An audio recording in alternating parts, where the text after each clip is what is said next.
nueva edición de Momento Decisivo. ¿A qué le tiene miedo? ¿Al fracaso, desastres naturales, deudas, depresión, muerte? Podemos agregar muchas más cosas a esa lista. Esta serie habla sobre el temor, porque es uno de los problemas más presentes en nuestra cultura actual. La Biblia dice que conforme nos acercamos a los tiempos del fin, los corazones de los seres humanos empezarán a desmayar por el temor. Eso ciertamente describe la cultura en la que usted y yo participamos todos los días. ¿Tiene la Biblia algo que decir en cuanto al temor? Sí, lo tiene. De hecho, la instrucción que con mayor frecuencia se repite en la Biblia es: no temas. Vamos a explorar eso de la mejor manera que nos sea posible en estos mensajes, en las próximas semanas, hablando de ¿a qué le tiene miedo? Y ahora con ustedes nuestro maestro, el Dr. David Jeremiah, para introducir el programa de hoy. Hablar de nuestros temores ha sido una gran experiencia para mí. Es interesante que al estudiar esto, puedo identificar en mi propia vida algunos lugares de temor o miedo en cada uno de estos asuntos de los que hemos hablado y con los cuales todos podemos identificarnos. Una de las razones por las cuales decidimos hablar de esto es porque queremos aprender al respecto, porque el temor o el miedo es una parte integral de nuestra vida. Uno no puede estar vivo y no atravesar alguna de estas cosas. Hemos hablado de miedo a una serie de cosas diferentes. Les resultará interesante saber que en todas las listas principales de cosas a las que la gente tiene miedo, y me parece que probablemente la mayoría de personas no piensa en esto a cabalidad, a lo que más la gente le tiene miedo en casi toda lista es hablar en público. Eso significa que las personas tienen más miedo de hablar en público que lo que le temen a una enfermedad. No sé qué pensar en cuanto a esto, pero por lo menos en el momento en que las personas llenaron el cuestionario de esta encuesta, así lo creían. Probablemente porque cuando se les pidió que lo hicieran, el terror llenó su corazón. Pero en segundo lugar, o tercer lugar, en casi toda lista que hemos hallado durante la investigación para estos mensajes, es el temor a morir. El miedo a la muerte. Eso se debe a que nadie sabe qué pensar al respecto. Si no conocen la palabra de Dios, si no saben lo que la Biblia dice, la muerte es un gran misterio para ellos.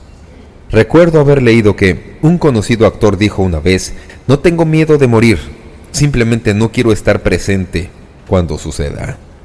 Al parecer, le había dado algo de pensamiento a esto porque pasó a contribuir este aleccionador enunciado. Él dijo: no quiero lograr la inmortalidad mediante mi trabajo. Quiero adquirir inmortalidad por no morirme. No quiero vivir en el corazón de mis compatriotas. Prefiero vivir en mi departamento. Probablemente él expresa el sentimiento de muchos. Para mí, resulta interesante la forma en que tratamos el asunto de la muerte de manera diferente a como tratamos todo otro tema. Para muchos, la muerte es la palabra obscena, cumbre. En lugar de decir simplemente «se murió», piense en el sinnúmero de eufemismos que utilizamos. Decimos «pasó a mejor vida», «se fue a un mejor lugar», «fue llamado a su hogar», «durmió», «partió de esta vida». O si usted ha leído a Shakespeare, él se despojó de este rollo mortal. ¿Sabía usted que hay una página en el internet que uno puede abrir y que dice que hay 200 maneras de decir muerte sin decir la palabra? Un poeta quería saber por qué la gente desperdicia su aliento inventando nombres elegantes para la muerte. Y lo hacemos, ¿verdad? Todos lo hacemos.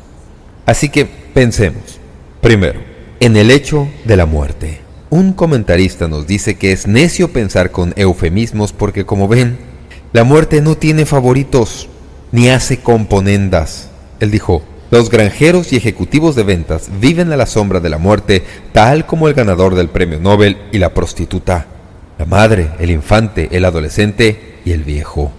La carroza está a la espera del cirujano que trasplanta un corazón, así como también al esperanzado receptor, por el director de la funeraria, tanto como por el cadáver que él manipula. La muerte no respeta a nadie. ¿Qué tal si les prometiera que podemos cambiar para siempre la manera en que vemos a la muerte, tal vez sacándola por completo de la categoría de miedo? ¿Qué tal si tomamos este tema por unos momentos, según la Biblia, y sacamos a la muerte de la oscuridad aterradora de una vez por todas? Si usted presta atención, pienso que puedo hacer eso porque la Biblia lo hace. Antes de avanzar más, necesitamos considerar lo que queremos decir cuando hablamos de la muerte, es decir, los aspectos o facetas de la muerte. En la Biblia hay 3 descripciones diferentes de la muerte. Permítanme darles la palabra clave para las 3. Es la palabra separación. En cada una de las 3 maneras en que a la muerte se le menciona en la Biblia, incluye separación. Empecemos. Primero, con la muerte física. ¿Qué es la muerte física? La muerte física es la separación del alma y del espíritu del cuerpo. ¿Qué sucede cuando alguien muere? Su cuerpo se queda ahí, pero su cuerpo sin el alma y el espíritu ya no funciona. Así que al cuerpo se le entierra, pero el alma y el espíritu van a estar bien sea con Dios o separados de Dios. De modo que la muerte física es primero y primordialmente la separación entre el cuerpo y el alma y el espíritu. Es un momento de separación. En la Biblia se encuentra esto en varios lugares. Por ejemplo, Santiago 2:26 dice: el cuerpo sin espíritu está muerto. Cuando Raquel, esposa del patriarca Jacob, en el Antiguo Testamento murió al dar a luz a su hijo, leemos: y aconteció que al salírsele el alma, pues murió, llamó su nombre Benoni. Génesis 35:18. Cuando Raquel murió, ¿qué sucedió? Salió el alma. Salomón describe la separación de esta manera: y el espíritu vuelva a Dios que lo dio. Eclesiastés 12:7. Cuando uno muere físicamente, es un tiempo de separación. El alma y el espíritu se separan del cuerpo. La gente a menudo se confunde en cuanto a lo que sucede en la muerte porque oyen que se dice: pues bien, cuando uno muere, uno va a estar con Jesús. Pero después van al funeral y ven que llega el ataúd y luego lo llevan a un cementerio y lo entierran. Y alguien dice: pues bien, no se fue a estar con Cristo, se fue al cementerio. El cuerpo fue al cementerio, pero el alma y el espíritu, que es lo que ese individuo en realidad es, va al cielo o al infierno. En la muerte física, el alma y el espíritu se separan del cuerpo. Permítanme decirles algo, amigos y amigas. He estado estudiando esto con todo cuidado. No hay excepciones. Las estadísticas respecto a la muerte física son el 100%, excepto tal vez por los creyentes que estén vivos en el momento del rapto. Pero eso no ha sucedido todavía, de manera que puedo decir con autoridad que la tasa de muerte es del 100%. Alguien hizo esta sarcástica observación que la muerte es el asesino número 1 en todas partes. La muerte física. Sé que esto es un asunto serio, pero no tenemos que ser demasiado serios al respecto. Voy a contarles un breve relato para aligerar esto un poco. Oí de un médico que llamó a un joven paciente y le dijo: he examinado los informes de los análisis y le tengo malas noticias y peores noticias. El paciente dijo: ¿qué quiere decir con esto? El médico dijo: bien, tengo malas noticias y peores noticias. ¿Cuáles quiere primero? El otro dijo: deme las malas noticias. El médico dijo: de acuerdo a los informes de sus exámenes, le quedan 48 horas de vida. El otro dice: ¿qué puede ser peor que eso? ¿Cuáles son las peores noticias? El médico dijo: hemos estado tratando de localizarlo desde antier. Así que, en la muerte física, el problema y el espíritu se separan del cuerpo. La otra clase de muerte que la Biblia habla es la muerte espiritual. Esto tal vez les sorprenda porque suena casi una desconexión, pero permítanme decirles algo que es verdad para todos y cada uno de nosotros. Todos nacimos muertos. ¿Lo sabían?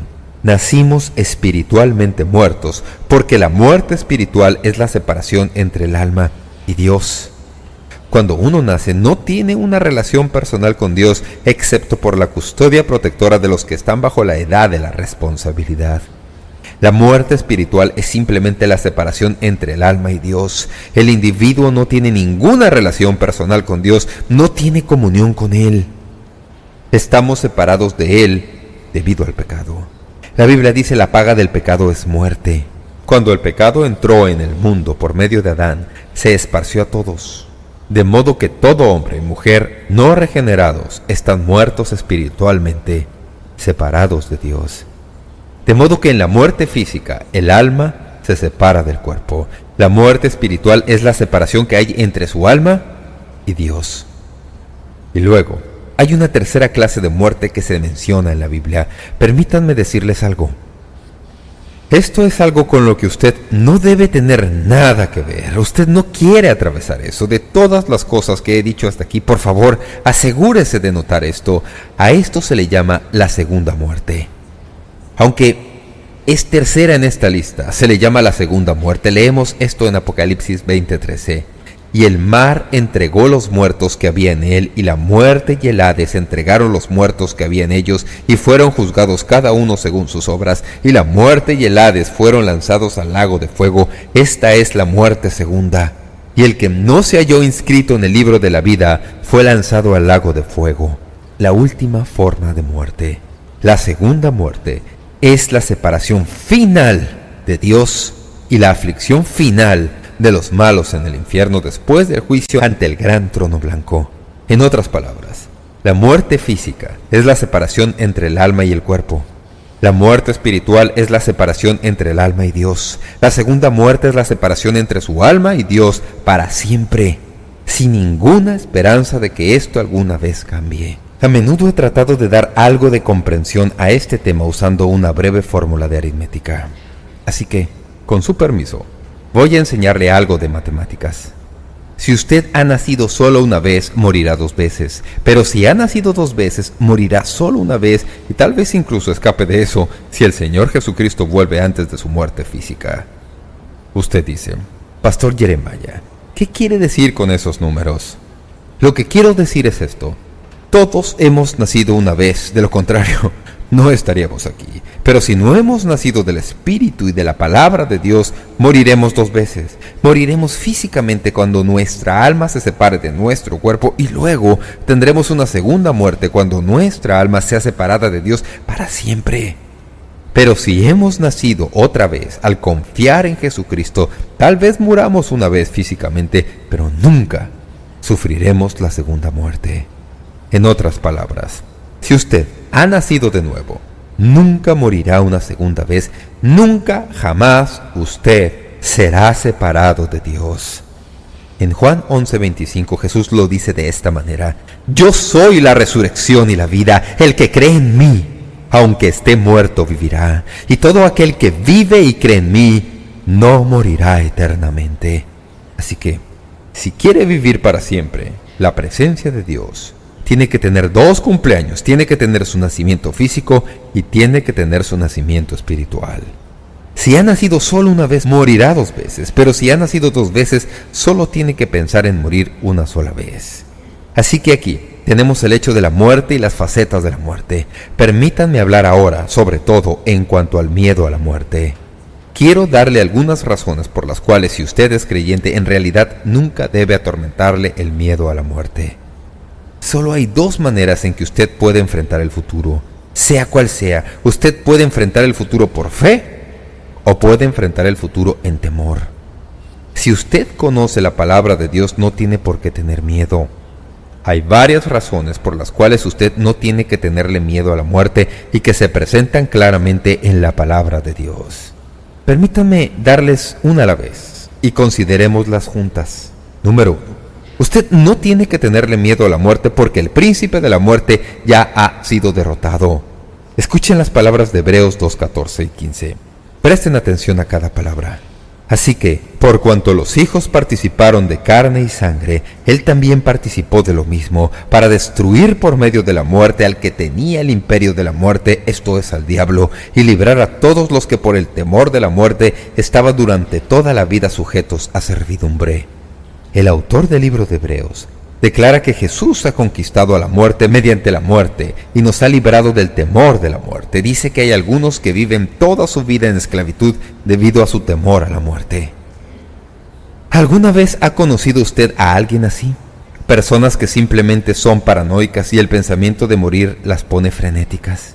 Yo conocí a uno en Fort Wayne, cuando fui pastor allá. Era un hombre muy exitoso. Tenía un negocio y su oficina estaba en el sótano de su casa. Especulaba con acciones y bonos y era muy bueno para hacerlo. Pero el hombre vivía bajo la servidumbre de la muerte. Una vez fui a visitarlo. Me mostró su casa. Noté que en cada habitación a la que entraba había un tanque de oxígeno. Había un tanque de oxígeno en el baño. Me llevó a ver su yate. Había tanques de oxígeno por todas partes en su yate. Tenía otros en su coche, uno en el maletero y otro en el asiento trasero. Así que le pregunté, ¿para qué es todo esto? Él dijo, bien, como sabes, me preocupa la idea de la muerte y pienso que si me da un ataque al corazón o algo así y tengo cerca un tanque de oxígeno, podré escaparme. Por supuesto que era algo muy necio, pero eso es una ilustración de muchos. Ahora, escuchen. La Biblia dice que hay algo que Jesús hizo cuando murió en la cruz y que lo libra a uno de todo eso. La Biblia dice que en su muerte y su resurrección, el Hijo de Dios utilizó el propio naipe favorito del diablo. Tal como David tomó la espada de Goliat y le cortó la cabeza, Jesús tomó el arma de Satanás y lo derrotó con su propia arma. La cruz debe haberle parecido la victoria máxima a Satanás, pero fue precisamente lo opuesto. Cuando Cristo, por su muerte, pagó la pena de nuestro pecado, le quitó el aguijón a la condenación del diablo. Y cuando Jesús salió de la tumba el día de resurrección, la derrota de Satanás fue absolutamente cierta. Su arma de la muerte había quedado destruida. Satanás sigue vivo y activo, pero su fracaso ya se sabe de antemano. Él tiene que conformarse con ganar las pequeñas batallas porque la guerra que empezó ya la perdió para siempre. Cuando Jesús salió de la tumba victorioso sobre la muerte, quitó a la muerte del arsenal de Satanás y ya no puede hacernos daño con ella. Recuerdo haber leído de un matrimonio que estaba sentado en su comedor desayunándose una mañana, tranquilos y leyendo. Tenían una perrita de lanas que solía quedarse dormida en el afeizer de la ventana. De repente, un estruendo estremeció la habitación e hizo que la perrita se cayera al suelo. La perra no se lesionó, excepto en su orgullo. El matrimonio se preguntaba qué fue lo que causó toda esa conmoción. No pudieron hallar ningún indicio, hasta que vieron a un gran halcón aturdido yaciendo junto al pie de la ventana. El ave había descendido en picada con sus garras listas para llevarse a la perra, sin percatarse que había un fuerte cristal que la protegía. Pocos minutos más tarde, el halcón se recuperó de su aturdimiento y desapareció en el cielo, pero sin su almuerzo canino. Eso fue exactamente lo que sucedió en la cruz. El diablo quería atraparnos con sus garras. El poder de la resurrección provee un cristal irrompible de protección. Satanás puede estrellarse contra él cuantas veces quiera intentándolo, pero no puede hacernos daño. Debido a que Cristo murió, tenemos vidas que han sido perdonadas y debido a que Él salió de la tumba, tenemos vida eterna. El príncipe de la muerte ha quedado derrotado. Número 2. El poder de la muerte ha quedado destruido. Primera a los Corintios 15:55 lo dice de esta manera. ¿Dónde está, oh muerte, tu aguijón? ¿Dónde, oh sepulcro, tu victoria? Ya que el aguijón de la muerte es el pecado y el poder del pecado la ley. Mas gracias sean dadas a Dios que nos da la victoria por medio de nuestro Señor Jesucristo. En el libro de Apocalipsis se nos dice que la muerte no tiene parte alguna en el futuro que le espera al creyente. De hecho, la Biblia dice que cuando lleguemos al cielo, Dios limpiará toda lágrima de los ojos de ellos y no habrá más muerte, ni siquiera muerte física. Apocalipsis 21:4.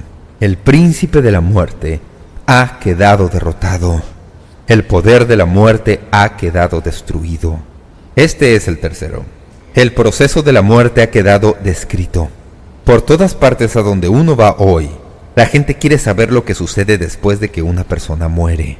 Hay muchos libros que han escrito personas que dicen que han vuelto de la tumba. No sé qué pensar respecto a la mayoría de ellos y estoy seguro que usted tampoco lo sabe.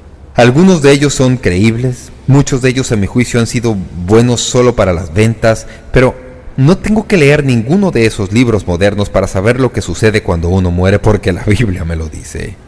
Quiero contarles algo que les ayudará a entender lo que quiero decir. Jesús relató esto en el capítulo 16 del Evangelio de Lucas. Ofrece una noción penetrante respecto a lo que sucede después de la muerte. De hecho, tal vez nos diga más en cuanto a la vida después de la muerte que cualquier otro pasaje en la Biblia. Este es el episodio. Es una parábola que Jesús dijo respecto a dos hombres, uno rico y otro pobre. Sabemos el nombre del pobre. Se llamaba Lázaro. No sabemos el nombre del rico, pero sí sabemos algo respecto a su estilo de vida porque Jesús nos dice que este rico se vestía de la ropa más lujosa, comía de los alimentos más suculentos, tenía lo mejor y había hecho que todos lo supieran, incluso los mendigos que yacían a su puerta tratando de recoger algunas de las migajas que él les echaba. El pobre, Lázaro, que esperaba que le echaran unas cuantas migajas de la suculenta mesa, no solo tenía hambre, sino que la Biblia nos dice, y esto es bastante grotesco, que estaba muy enfermo, cubierto de llagas, y los perros callejeros le lamían las llagas. Es una criatura desdichada viviendo una existencia miserable. Ahora, observen, Lázaro en efecto poseía algo que nadie podía quitarle, y es su amor a Dios. El rico poseía algo que no podía guardar, su vida. Ahora bien, en el relato, Jesús nos dice que ambos hombres murieron.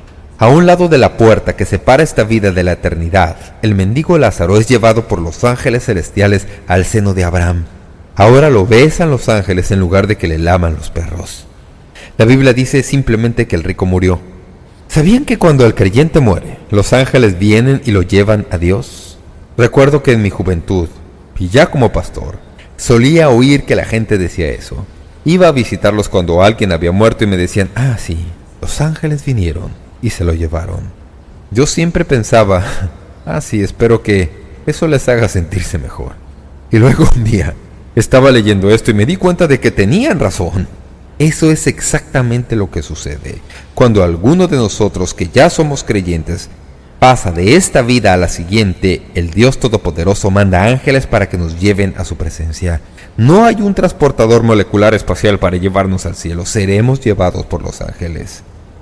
El pasaje provee uno de los eufemismos que empleamos para la muerte. Decimos, los ángeles se lo llevaron. Para algunos pudiera sonar como un cliché de alguna tarjeta de saludo victoriana, pero es la verdad bíblica que se aplica a los que creen en Cristo.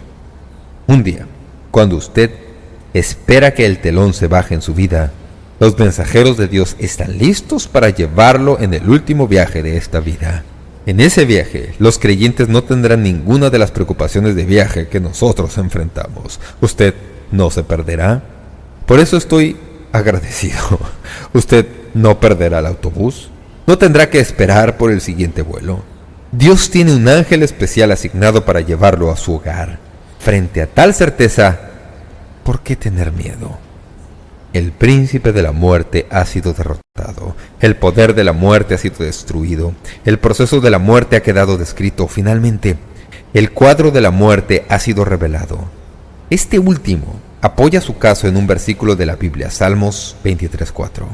Aunque ande en valle de sombra de muerte, no temeré mal alguno porque tú estarás conmigo, tu vara y tu cayado me infundirán aliento.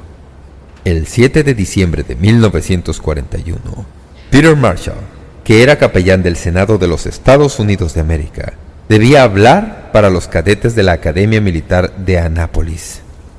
Si recuerdan la fecha, fue el día que vivirá en la infamia, porque había sucedido el ataque a Pearl Harbor, que ahora estaba en llamas por el ataque enemigo.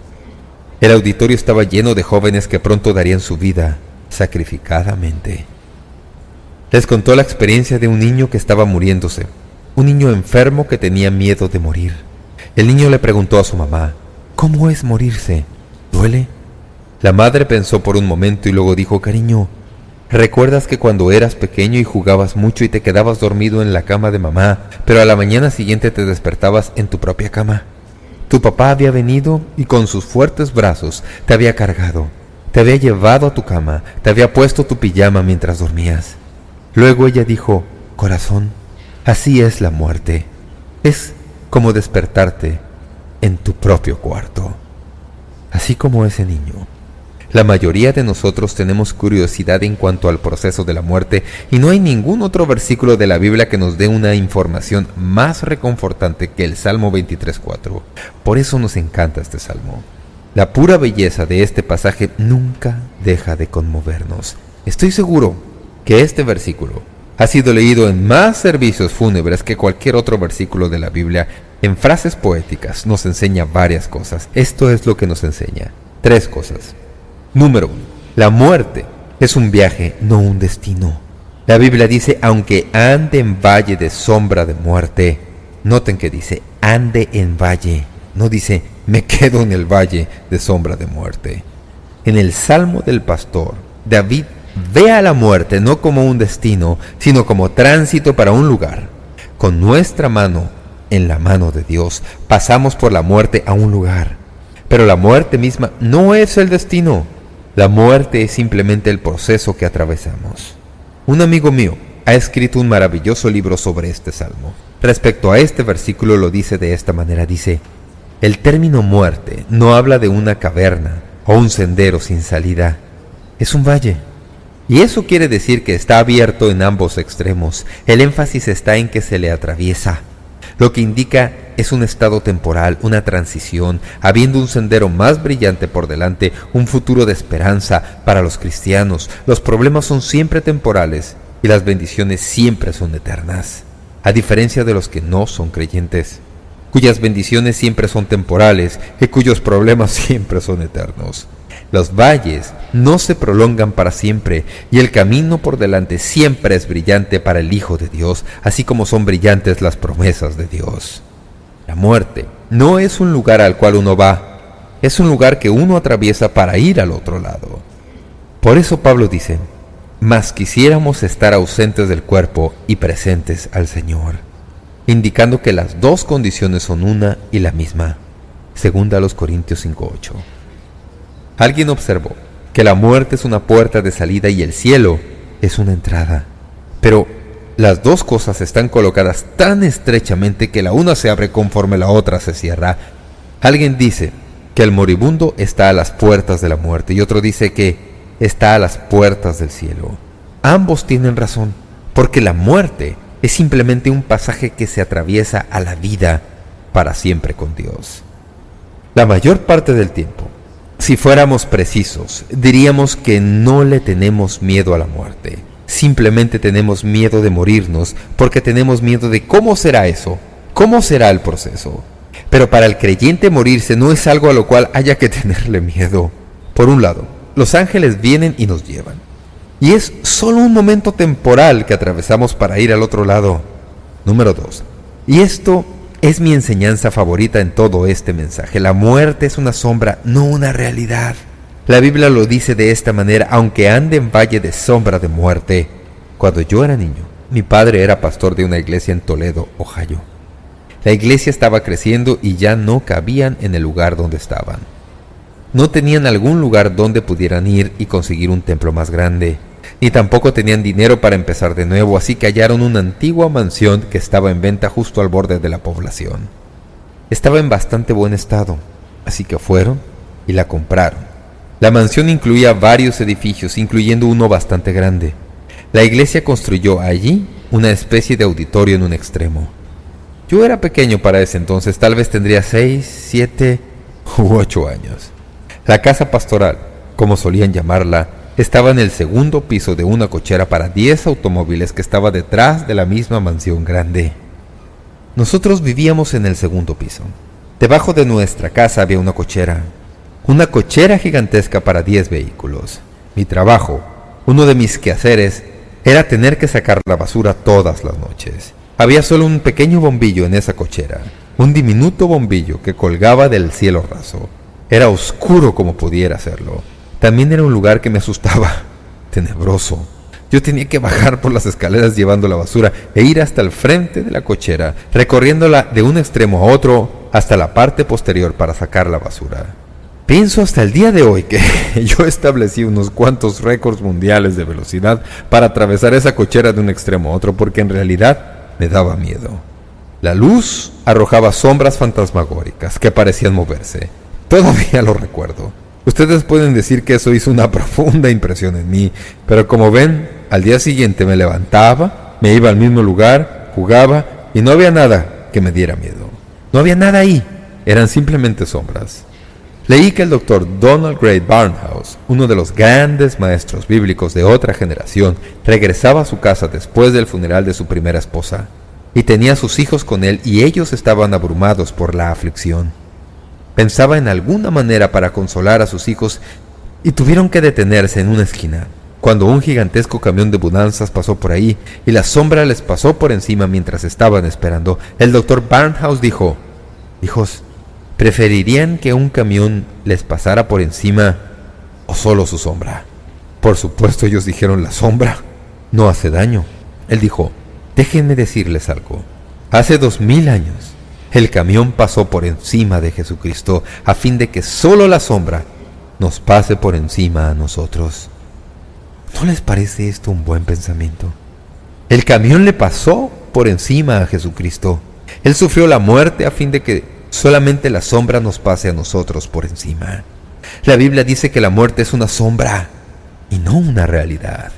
Ya no es cierto que tengamos que tenerle miedo, porque Jesús dijo, para repetir: «Yo soy la resurrección y la vida. El que cree en mí, aunque esté muerto, vivirá. Y todo aquel que vive y cree en mí, no morirá eternamente». En tercer lugar, partiendo del Salmo 23:4, la muerte es un viaje, no un destino. Es una sombra, no una realidad. Se muere solo, pero usted nunca está solo. Dice: «Tú estarás conmigo». Permítame decirle algo que me parece realmente estupendo en este salmo. Hay un pequeño detalle gramatical que quiero decirles. Presten atención. Así es como este salmo está arreglado. En la primera parte del salmo, el salmista habla del pastor y lo describe. Esto es lo que dice: «Él me guía, Él me restaura, Él me hace descansar en pastos verdes». De repente, uno llega al versículo 4 y muy abruptamente la tercera persona se vuelve segunda persona. David dice: «Tú estás conmigo». Pasa de él a tú. Deja de hablar acerca del pastor y empieza a hablarle al pastor. «Tú estás conmigo». Es como si él hubiera estado hablando cerca de Dios, pero en medio de la sombra se da cuenta de que Dios está precisamente ahí y empieza a conversar directamente con él. Un ensayo se vuelve una conversación íntima. Todo esto tiene un hermoso sentido si alguna vez usted tuvo que atravesar el valle con alguien. Usted piensa acerca de Dios y de repente se halla embelesado en conversación con Él. Su presencia cambia repentinamente toda su línea de pensamiento. Con el correr de los años, he hablado con muchas personas que han recorrido caminos muy negros. A menudo me han dicho que nunca se dieron mejor cuenta de la presencia de Dios que cuando estaban andando en la sombra. No tenemos que tener miedo, porque aunque tal vez nos sintamos solos, en realidad no lo estamos. He hablado con muchas personas que se hallaban en la sala de espera de la muerte y la experiencia me ha demostrado que Dios da a conocer su presencia mientras atraviesan ese valle. Él les extiende la mano, les susurra al oído palabras de consuelo y no se limita solo a los que están muriéndose, sino también a los que se afligen por el que se está muriendo. Ellos también atraviesan ese valle y Dios también los alcanza a ellos. La Biblia está repleta con consuelo para los que pueden estar sufriendo aflicción. Salmo 46:1 dice: «Dios es nuestro amparo y fortaleza, nuestro pronto auxilio en las tribulaciones, por tanto no temeremos». Hebreos 13:5 dice: Él dijo: «No te desampararé ni te dejaré». Hay un maravilloso relato que quiero darles para concluir este mensaje y que pone todo lo que he dicho en el contexto en donde quiero que estemos. El episodio tuvo lugar en los años 1800. Un hombre llamado John Todd vio el significado y esperanza de la muerte. Era un muchacho que perdió ambos padres cuando tenía 6 años. También perdió hermanos y hermanas porque los dividieron entre parientes. A John lo recibió una tía bondadosa y ahí vivió por 15 años hasta que salió para ir a estudiar para el ministerio. Los años pasaron y acabó siendo un pastor muy eficaz. Un día, recibió una carta de la tía que lo había criado y que estaba muriéndose. Sabiendo que era pastor, ella tenía las mismas preguntas que todos hacemos. Le preguntaba, ¿qué me espera en la muerte? ¿Es ese el fin? John podía sentir la ansiedad de ella en cada renglón que le escribía. La quería mucho, así que tomó asiento para responderle a la carta. Empezó su carta con un relato de un pequeño de 6 años que esperaba la llegada de la mujer que iba a convertirse en su madre. Esto es lo que él escribió. Todavía recuerdo mi desilusión cuando en lugar de venir tú misma a buscarme, enviaste a tu criado, César, para que me recogiera. Recuerdo mis lágrimas y mi ansiedad cuando, apuntalado encima del caballo, me aferraba a más no poder a César y así cabalgué a mi nueva casa. La noche cayó antes de que llegáramos y yo me sentía solo y con miedo. ¿Piensas que se irá a la cama antes de que lleguemos?, le pregunté a César con ansiedad. «Oh, no», dijo él. «Con certeza que ella te esperará despierta. Cuando salgamos de este bosque, verás que su vela arde en la ventana». En efecto, llegamos al claro y ahí, con certeza, estaba tu vela. Recuerdo que estabas esperando en la puerta y me estrechaste entre tus brazos, a mí, un niño cansado y aturdido.